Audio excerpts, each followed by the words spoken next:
স্কিনকে ড্রাই করার পেছনে বা মুখের স্কিনের পিগমেন্টেশন আসার পেছনে কিন্তু অনেকগুলো কেমিক্যালের হাত থাকে।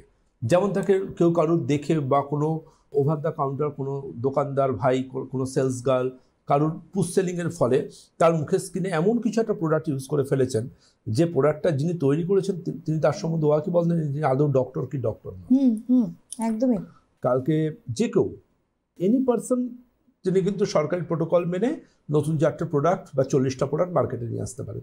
তো একজন মানুষ কিন্তু দেখবেন বিজ্ঞাপন নয়, একজন মানুষ দেখবেন যে আমি যে প্রোডাক্টটা ইউজ করছি এই প্রোডাক্টটা যদি আয়ুর্বেদিক হয় তাহলে এই ভদ্রলোক বা এই ভদ্রমহিলা আয়ুর্বেদ চিকিৎসা বিজ্ঞান নিয়ে কোন বিশ্ববিদ্যালয়ের কী ডিগ্রি আছে, এটা ফার্স্ট। তা নাহলে কিন্তু তিনি দেখবেন যে আজকে আয়ুর্বেদিক প্রোডাক্ট এত কিছু বিক্রি করলাম, কিন্তু করার পর মানুষ আমাকে দিল কালকে একটা অন্য ব্যবসা করি, পরশু আর একটা অন্য ব্যবসা করি, তিনি খালি নতুন নতুন ব্যবসা চেঞ্জ করতে থাকবে আর মানুষ প্রতারিত হতে থাকবে। না, একদম সেটা নয়। কারণ মানুষকে বুঝতে হবে যে আমি যেটা ইউজ করছি এটা যার ফর্মুলেটেড তিনি কে, তিনি আয়ুর্বেদ চিকিৎসা বিজ্ঞান নিয়ে কোন বিশ্ববিদ্যালয়ের কি এডুকেশন তার পেছনে রয়েছে। এডুকেশন তো শেষ কথা। আপনার জ্বর হলে আপনি কি ফার্নিচারের দোকানে যাবেন নাকি ডক্টরের কাছে যাবেন? তো মানুষকে ভাবতে হবে আমি আমার ভালোবাসার স্কিনকে কার দায়িত্ব দিচ্ছি, যার দায়িত্বে দিচ্ছি তিনি কি নামের আগে ডক্টর লেখা আছে বা তিনি কি আয়ুর্বেদ মেডিকেল সায়েন্স নিয়ে পড়াশুনো করেছেন।